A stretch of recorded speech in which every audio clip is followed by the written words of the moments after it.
Joining us right now is Harvard Law Professor Emeritus and author of Electoral Dysfunction, A Guide to Unaroused Voters. Alan Dershowitz is with us. Good to see you, Alan. Thanks so much for joining us. Thank you. What can you tell us about Judge Gorsuch? Give us a sense of his background. Do you know him? Well, he was at Harvard when I was at Harvard. I don't have any recollection of him, but he had a very distinguished background. His record is superb. The Democrats cannot oppose him on the basis of lack of qualifications. They can oppose him on two other grounds. One, ideologically, he is going to tilt the Supreme Court away from Democratic values to Republican values. That won't work either. The only possible basis would be that this was not a nomination that should have been made by President Trump. It should have been made by President Obama.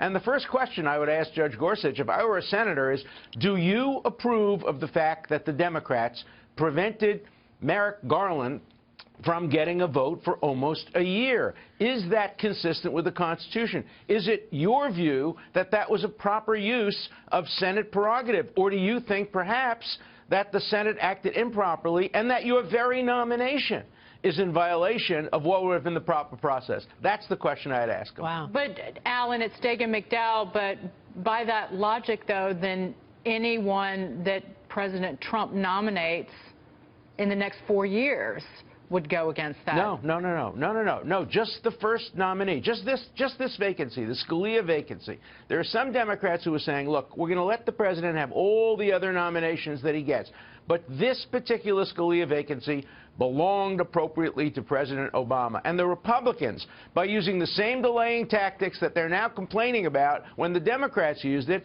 that the Republicans prevented the Senate from taking a vote for an equally or even more qualified candidate, namely Merrick Garland. Look, that's politics. And the question is, should Supreme Court nominations be the subject of this kind of tit-for-tat politics?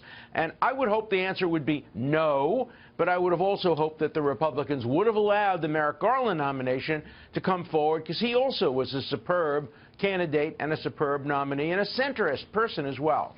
Well, Alan, Don Peebles, isn't that approach an exercise in futility? Because the reality is that the president is going to get his nomination to the Supreme Court. Judge Gorsuch is not the worst choice in terms of, from a Democratic perspective, of who the president could have nominated. And President Obama is a private citizen now. He's lost his nomination. That was an election year nomination, and this is a initial nomination in President Trump's first few days of his term, in the first, 10, 12 days of his term. But never in American history, never since the first nomination by George Washington, has the Senate held up a Supreme Court nomination for as long as this. Sure, it was in his last year, but he had a whole year. That's 1/8 of his term.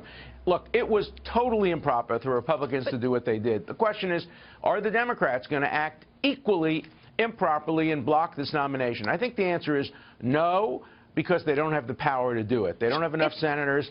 Yeah. There are enough senators who will vote for this on the Democratic side so that the filibuster won't have to be called into effect. Should the Democrats even do that? Should they oppose it? I don't think. Well, I don't personally don't think so, but I think it may happen. I don't think we should ever play politics with Supreme Court appointments. They're too important, and this is a very distinguished judge who will serve for many, many, many years. He's 49 years old. He could serve for 40 years on the Supreme Court. And so I think he has to be vetted very carefully. Everything I know about him shows that he is qualified. He's written some decisions that I fundamentally disagree with. Some I agree with. Hey, but that's the nature of who should be on the Supreme Court. For me, it's, is he judicially independent?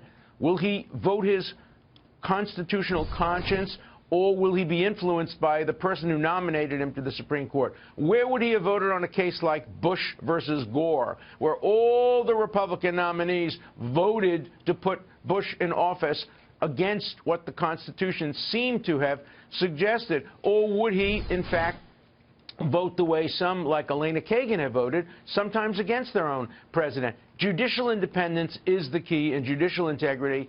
I think he passes that test, but let's hear the hard questions that are put to him. And I urge the Democratic senators to ask him, would he approve the Republican ploy of denying Merrick Garland an opportunity to have a vote? Yeah. I'd be fascinated to hear his answer to that question. That's a good question. Go ahead, Lee Carter. And I do have a question, because Nancy Pelosi and Chuck Schumer came out. They call his thinking radical. They say that he's a threat to women's rights. In reviewing what you know so far, do you see either of those things, those accusations, frankly, to be true? They seem like they're overstated to me. I don't see him as posing a threat. We don't know what his views, for example, are on precedent. He might say, look, I don't believe that a woman under the Constitution has a right to choose abortion, but the Supreme Court held it many years ago in Roe v. Wade. Now, I'm not going to overrule that. Justice Roberts, for example, the Chief Justice, has on occasion said, precedent dominates over my own political ideology. We just don't know enough about him to know whether he will endanger Roe versus Wade, whether he will endanger religious freedom. It's something that we ought to be concerned about, and hard questions ought to be put to him. But there is a presumption that when a qualified candidate is nominated, that qualified candidate should be approved unless there are very good principled reasons for opposing it.